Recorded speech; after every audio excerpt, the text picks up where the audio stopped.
இப்போ 2 குமாரத்திகளை பற்றி இங்கே சொல்லப்பட்டிருக்கிறது. 28வது வசனம், இயேசு அவர்கள் முகமாய் திரும்பி, எருசலேமின் குமாரத்திகளே, நீங்கள் எனக்காக அழாமல் உங்களுக்காக உங்கள் பிள்ளைகளுக்காகவும் கலிலேயாவிலிருந்து வந்த கொஞ்சம் ஸ்திரீகள் உண்டு. 49வது வசனத்தை வாசிங்கள். அவருக்கு அறிமுகமானவர் எல்லாரும் கலிலேயாவிலிருந்து அவருக்கு பின் சென்று வந்த ஸ்திரீகளும் தூரத்திலே நின்று அவைகளை பார்த்து கொண்டிருந்தார்கள். இந்த 2 கூட்டம் ஸ்திரீகளை பற்றி நான் உங்களுக்கு சொல்லுகிறேன். நீங்கள் எந்த கூட்டம் ஸ்திரீகள் என்று கையை உயர்த்தி காட்டணும்னா எல்லாரும் என்ன பாருங்கள், எல்லாரும் சொல்லுங்கள் பார்க்கலாம். எருசலேம் ஸ்திரீகள், இன்னொன்று ஒரு வாட்டி கூட சொல்லுங்க, எருசலேம் குமாரத்திகள், கலிலேயாவில். இந்த அதிகாரத்தில் ஆண்டவர் 2 பேரையும் செப்பரேட் பண்ணி காட்டுறார். சிலர் இவங்க எல்லாருமே பின்னால் வர்றாங்க. ஆனால் எருசலேம் குமாரத்திகள் ஆண்டவர் எச்சரித்தார். கலிலேயாவில் உள்ள குமாரத்திகள் ஆண்டவர் எச்சரிக்கலை. ஏன் ஏன் ஏன் எல்லாரும் என்ன கவனிங்க. எனக்கு இது ஒரு புதிய ஒரு கண்ணு திறந்தது போல இருந்து. நான் எத்தனையோ முறை பார்த்துருக்கிறேன், எத்தனையோ முறை இந்த வசனத்தை வாசிச்சிருக்கிறேன். எப்படி ஆண்டவருக்கு எல்லாருமே ஆண்டவரை பின்பற்றி வராங்க, எல்லா ஸ்திரீகளும் பின்பற்றி வராங்க. ஏன் ஆண்டவர் எருசலேமுக்கு உள்ள ஸ்திரீகளை தனியாக பேசுகிறாரு, கலிலேயாவில் உள்ள ஸ்திரீகளை தனியாக பேசுகிறார்? 2 பேருக்குள்ள வித்தியாசத்தை சொல்கிறேன், அப்படியே பிரித்தெழுதுக. நான் அப்படி தான் எழுதி வச்சிருக்கிறேன். எருசலேமில் உள்ள ஸ்திரீகள் என்னவென்றால், அவர்கள் எருசலேமை சேர்ந்தவர்கள், இயேசுவை மேசியாவாக அங்கீகரிக்காதவர்கள். எதற்காக தெரியுமா? இயேசுவை ஒரு தீர்க்கதரிசி என்று தான் நினைத்தார்கள். எப்படி பார்த்தாங்க? இவர்கிட்ட போனால் 5 அப்பமும் 2 மீனும் ஆசீர்வதிப்பார், ஆகையினால இவர்கிட்ட போகலாம். இவருக்கு வஸ்திரத்தை தொட்டால் வல்லமாக புறப்படும், ஆகையினால அவர்கிட்ட போகலாம். இவர்கிட்ட போனால் பிள்ளைகளை தொடுவார், பிள்ளைகள் நல்லா இருக்கும். இப்படி என்கிற ஆசீர்வாதத்துக்காக தான் இயேசுவை பின்பற்றினார்களே தவிர, இயேசுதான் கிறிஸ்து, இயேசுதான் இரட்சகர் என்று சொல்லி அவரை அங்கீகரிக்கவில்லை. கலிலேயாவிலிருந்து இயேசுவை பின்தொடர்ந்தவர்கள் மரியாள், மகதலேனா மரியாள், யோவன்னாள், இவர்கள் எல்லாரும் கலிலேயாவிலிருந்து வந்தவர்கள். இயேசுதான் கிறிஸ்து என்று சொல்லி அங்கீகரித்தவர்கள். இயேசு கிறிஸ்து என்று சொன்னால் அபிஷேகம் பண்ணப்பட்டவர், அவர்தான் எங்களை ரட்சிக்க வந்த மேசியா என்று அங்கீகரிக்கப்பட்டவர். இப்போ நீங்கள் யோசித்து பாருங்கள், நான் எந்த குமாரத்திகளுடைய லிஸ்டில் இருக்கிறேன்? நான் எருசலேம் குமாரத்திகளைப் போல இந்த உலகத்துக்குரியவைகளை பின்பற்றி, இயேசு என்ன செய்வார்? என் கடனை மாற்றுவார். இயேசு என்ன செய்வார்? என் தலைவேதனையை மாற்றுவார். இயேசு என்ன செய்வார்? என் கால்வலியை மாற்றுவார். இயேசு என்ன செய்வார்? என்னுடைய இடுப்பை கர்த்தர் தொடுவார். இயேசு என்ன செய்வார்? எனக்கு மேலே ஒரு வல்லமையை புறப்பட பண்ணும். இந்த உலகத்துக்குரியவைகளையே நம்ம பார்த்து பின்தொடர்கிறவர்கள் அவர்கள் எருசலேம் குமாரத்திகள். ஆனால் எனக்கு ஒரு அற்புதம் நடக்காவிட்டாலும் நான் அவரை மேசியாவாக கண்டேன், இரட்சகராக கண்டேன், அபிஷேகம் பண்ணப்பட்டவராக கண்டேன், எனக்காக ஒரு நித்திய வீட்டை ஆயத்தப்படுத்துகிறவராக கண்டேன், என்னை ஆளுகிற ராஜாதி ராஜாவாக கண்டேன், என்னை ஆளுகிற சர்வ வல்லவராக கண்டேன், என் பெரியவராக கண்டேன். அவர்கள் கலிலேயாவிலிருந்து வந்தவர்கள். இப்போ நீங்கள் எத்தனை பேர் சொல்லுகிறீங்க, நான் கலிலேயா ஸ்திரீகளைப் போல நான் கிறிஸ்துவை மேசியாவாக நான் பார்க்கணும்னு சொல்லுகிறவர்கள் கரத்தை உயர்த்தி வர அல்லேலூயா சொல்லுங்க பார்க்கலாம். 2வதாக, இந்த எருசலேமில் உள்ள குமாரத்திகள் அழுதார்களா? அழுதார்கள். என்ன பார்த்து அழுதார்கள் என்றால், இயேசு சிலுவையை சுமந்து சென்றபோது ஒரு உணர்ச்சி வசத்தில் அழுதார்கள். ஐயோ, இவர் போறாரே, எங்களுக்கு சாப்பாடு கொடுத்தவராச்சே, எங்களை சுகமாக்குகிறவராச்சே.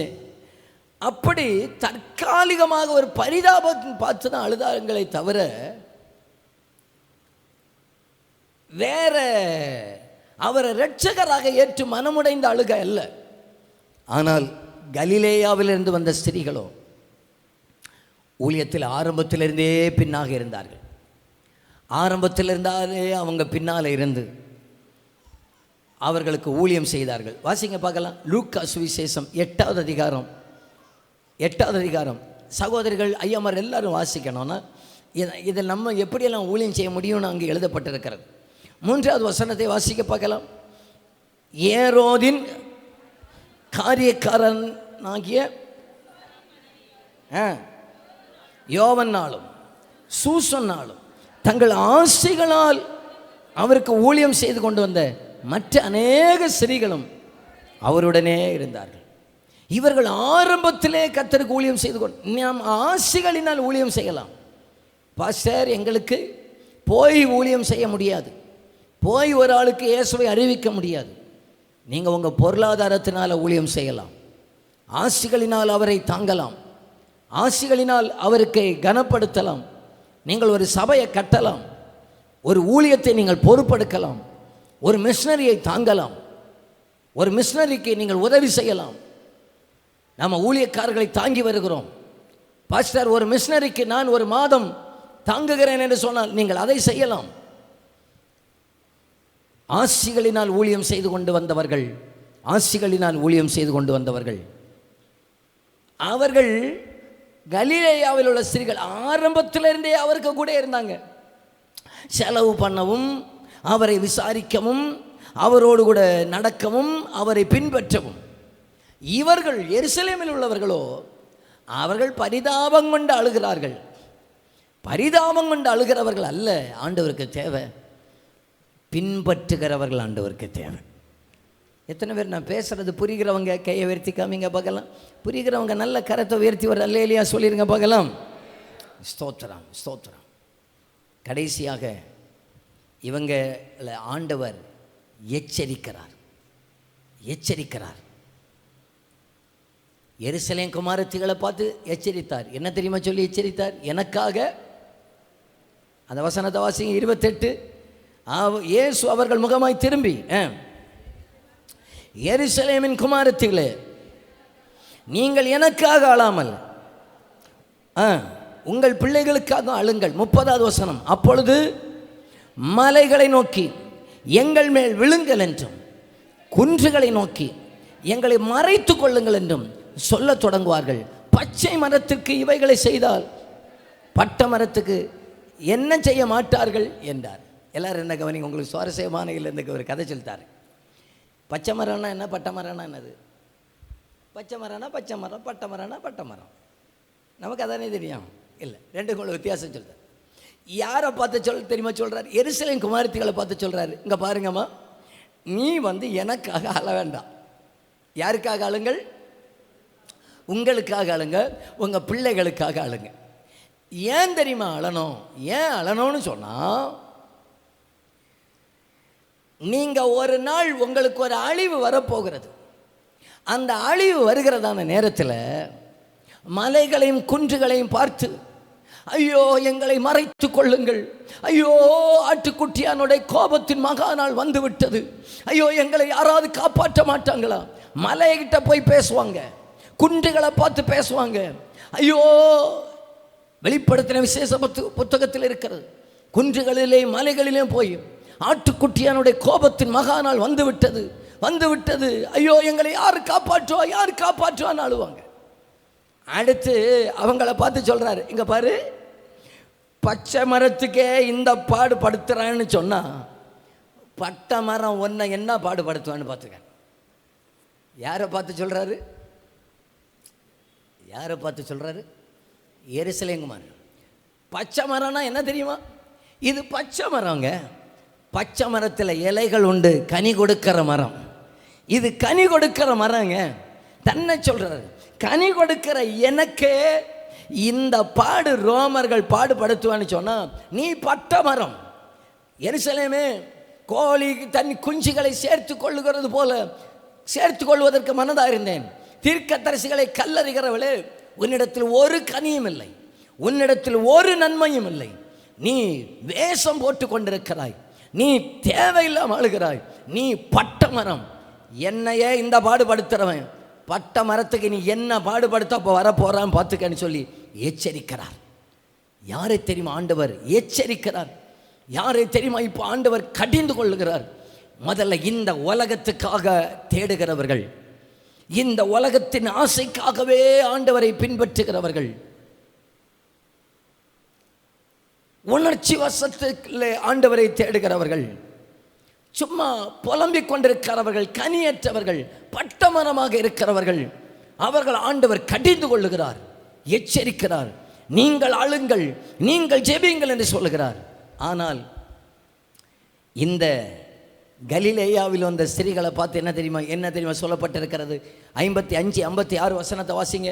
கலிலேயாவிலிருந்து அவருடனே கூட வந்திருந்த ஸ்திரீகளும் பின் சென்று கல்லறையையும் அவருடைய சரீரம் வைக்கப்பட்ட விதத்தையும் பார்த்து திரும்பி போய் கந்த வர்க்கங்களையும் பரிமள தைலங்களையும் ஆயத்தம் பண்ணி கற்பனையின்படியே ஓய்வு நாளில் ஓய்ந்திருந்தார்கள். கலிலேயாவிலிருந்து வந்தவர்களை ஆண்டவர் கடிந்து கொள்ளல, ஆண்டவர் அவர்களை எச்சரிக்கல. பின்னால் திரும்பி பார்த்தால் அவர்களுக்கு நம்பி பொறுப்பு கொடுத்தார். நான் உயிர் தழுந்து விட்டேன் என்கிற செய்தியை சீசர்களுக்கு போய் சொல்லுங்கள் என்று சொன்னார். இவர்களை எச்சரித்தார், இவர்களுக்கு நம்பிக்கையை கொடுத்தார், இவர்களுக்கு வெளிப்பாடுகளை கொடுத்தார். புரியுதா உங்களுக்கு? நான் பேசுறது புரியுதா உங்களுக்கு? கையை உயர்த்தி ஒரு ஆமேன்னு சொல்லுங்க பார்க்கலாம். ஆமேன். 2 குரூப் இப்போ ஸ்திரீகளை நான் பற்றி பேசிகிட்டு இருக்கிறேன். எருசலேம் குமாரத்திகளே, வரப்போகிற ஆக்கினையில நீங்கள் அகப்படாமல் இருப்பதற்கு ஜெபியுங்கள். கலிலேயாவில் இருக்கிற ஸ்திரீகளே, உங்களை நான் பயன்படுத்த போகிறேன், அதற்காக ஆயத்தமாகி கொள்ளுங்கள். கைகளை தட்டி கர்த்தருக்கு மகிமை செலுத்துங்க பார்க்கலாம். கலிலேயாவிலிருந்து வந்தவர்களே, உங்களை நான் தான் பயன்படுத்த போகிறேன். என்னோடு கூட உடன் இருந்தீர்கள், என்னை கூட நடந்த 12 பேர் விலகினார்கள். ஆனால் நீங்கள் மரணம் வரைக்கும் பின்னால் வந்தீங்க. பிரச்சனைகளில் உடன் இருந்தீர்கள், நெருக்கத்தில் உடன் இருந்தீர்கள். ஆகையினால இப்போ இவர்களுக்கு கொடுக்கிற நிச்சயம் என்னவென்றால், கர்த்தர் இவர்களை பயன்படுத்துகிற நிச்சயத்தை கர்த்தர் கொடுக்கிறார். ஸ்தோத்திரம். எருசலேம் குமாரத்திகளுக்கு எச்சரிப்பு, கலிலேயாவின் குமாரத்திகளுக்கு நம்பிக்கை. கர்த்தர் இவங்களை பயன்படுத்துவார். மரணம் வர, கர்த்தருடைய வருகை வர நான் ஆண்டவரே பின்பற்றிடுறேன். நான் ஆண்டவரை பின்னால் போகணும். நான் பாதியிலே போயிடக்கூடாது, பாதியில் ஆண்டவரை விட்டு விலகிடக்கூடாது, நான் பாதியில் ஆண்டவரை விட்டு முறுமுறுத்து போயிடக்கூடாது. ஸ்தோத்திரம். ஆண்டவரை விட்டு எப்பொழுதுமே மரணம் வரை அவரை பின்பற்றணும்னு சொல்லி வலது கையை உயர்த்துங்க பார்க்கலாம். காடானாலும் மேடானாலும், காடானாலும் மேடானாலும், காடானாலும் மேடானாலும் தொண்டு செய்வே என் ஆண்டவர்க்கே, தொண்டு செய்வே.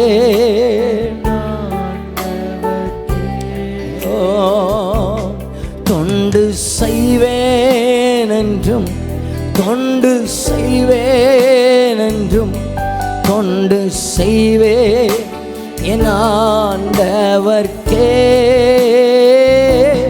தொண்டு செய்வேன் என்றும், தொண்டு செய்வேன் என்றும், தொண்டு செய்வேன் என் ஆண்டவர்க்கே. அவர் அழைப்பை அனுசரித்தேன்,